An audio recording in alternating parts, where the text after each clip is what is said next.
Malayalam big boss season 7 live updation നോക്കാം. ലൈവിൽ ഇപ്പോൾ നമ്മുടെ ആദിലയും നൂറയും തമ്മിൽ ചെറിയൊരു വഴക്ക് നടന്നിരിക്കുകയാണ്.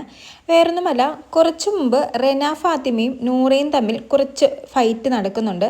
അവസാനം റെന ഫാത്തിമ കരയുന്നുണ്ട്. അപ്പോൾ നൂറ കെട്ടിപ്പിടിച്ച് പോട്ടെ, നീ എന്നോട് പറഞ്ഞു, ഞാൻ നിന്നോടും പറഞ്ഞു, കഴിഞ്ഞത് കഴിഞ്ഞു, ഇവിടെ വെച്ച് എല്ലാം തീർന്നു എന്ന് പറഞ്ഞ് റെനയും നൂറയും തമ്മിലുള്ള ആ ഒരു പ്രശ്നം നൂറ അവിടെ പറഞ്ഞു തീർത്തിരുന്നു.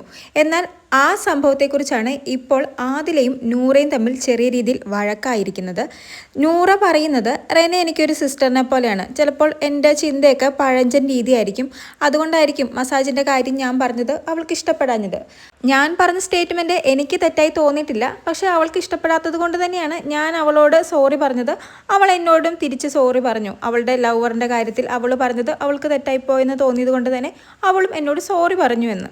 ഉടനെ ആദില ചോദിക്കുന്നത്, നിനക്ക് ആ കള്ളക്കരച്ചിൽ കണ്ടപ്പോൾ എന്തിനാണ് സോറി പറയാൻ പോയത്? നമ്മൾ ആരെയും ഇവിടെ സിസ്റ്ററായിട്ടോ അല്ലെങ്കിൽ ബ്രദറായിട്ടോ കാണാൻ വേണ്ടി അല്ല വന്നിരിക്കുന്നത്. ശരത്തിനെയും നമ്മൾ ഇതുപോലെ ബ്രദറായിട്ടാണ് കണ്ടത്. എന്നിട്ട് ശരത്തിൻ്റെ വായിൽ നിന്ന് വന്നത് എന്താണ്? അതെനിക്ക് പൊറുക്കാൻ പറ്റാത്ത കാര്യമാണ്. അതുപോലെ തന്നെ നമ്മളൊരു കമ്മ്യൂണിറ്റിനെ റെപ്രസെൻറ്റ് ചെയ്താണ് ഇവിടെ വന്നിരിക്കുന്നത്. അവൾ ആ ഒരു കാര്യം പറയുമ്പോൾ മൊത്തത്തിലാണ് നമുക്ക് അത് അഫക്റ്റ് ചെയ്യുന്നത്. ഇത് ബേബിയുടെ പേഴ്സണൽ പ്രോബ്ലം അല്ല എന്ന് പറയുന്നു. അതായത് ബേബി എന്ന് ഉദ്ദേശിച്ചത് ആദില, നൂറയുടെ പ്രോബ്ലം അല്ല എന്ന്. നൂറ ആദിലേനെ ഒന്ന് കൂളാക്കാനൊക്കെ ശ്രമിക്കുന്നുണ്ട്. റെന എന്തെങ്കിലും ചെയ്യട്ടെ, അത് അവളുടെ ഇഷ്ടം. അവൾ ഫേഷ്യൽ ചെയ്യുകയോ മസാജ് ചെയ്യുകയോ എന്തെങ്കിലും ചെയ്യട്ടെ, അത് നമുക്ക് കുഴപ്പമില്ലല്ലോ. ഉടനെ ആദില പറയുന്നത്, കുഴപ്പമുണ്ട്. നൂറ അപ്പോൾ തിരിച്ചു പറയും, അത് നമ്മുടെ പ്രശ്നമല്ലല്ലോ. അതിനും ആദില പറയുന്നത്, അത് നമ്മുടെ പ്രശ്നമാണ്, ഇപ്പോൾ മുതൽ അത് നമ്മുടെ പ്രശ്നമാണ്. ബേബിക്ക് ഈ കാര്യത്തിൽ തെറ്റുപറ്റിയെന്നാണ് എൻ്റെ അഭിപ്രായമെന്നും ആദില നൂറയോട് പറയുന്നുണ്ട്. അതായത് നൂറ റെന ഫാത്തിമയോട് ക്ഷമിച്ചത് തെറ്റായിപ്പോയെന്നാണ് ആദില പറയുന്നത്. അതിനുശേഷം ആദില വ്യക്തമായി തന്നെ പറയുന്നുണ്ട്, ഈ കാര്യം ഈസിയാക്കി വിടണ്ടായിരുന്നു. അവൾ പറഞ്ഞത് അവളെ കൊണ്ട് തന്നെ റിയലൈസ് ചെയ്യിക്കണമായിരുന്നു, അല്ലാതെ കോംപ്രമൈസ് ചെയ്യണ്ട. അതായത് റെന ഫാത്തിമ നൂറയോട് ആ ഫൈറ്റ് ഉണ്ടായപ്പോൾ പറഞ്ഞല്ലോ, എൻ്റെ ലവറിനെ ഞാൻ ഷെയർ ചെയ്യാൻ ആഗ്രഹിക്കുന്നില്ല എന്ന്. ആ ഒരു കാര്യം അവളെ കൊണ്ട് തന്നെ, അതായത് റെന ഫാത്തിമേനെ കൊണ്ട് തന്നെ റിയലൈസ് ചെയ്യിപ്പിക്കണമെന്നായിരുന്നു ആദില പറയുന്നത്. അല്ലാതെ റെന സോറി പറഞ്ഞു എന്ന് പറഞ്ഞ് നീയും സോറി പറയാൻ പാടില്ലായിരുന്നു.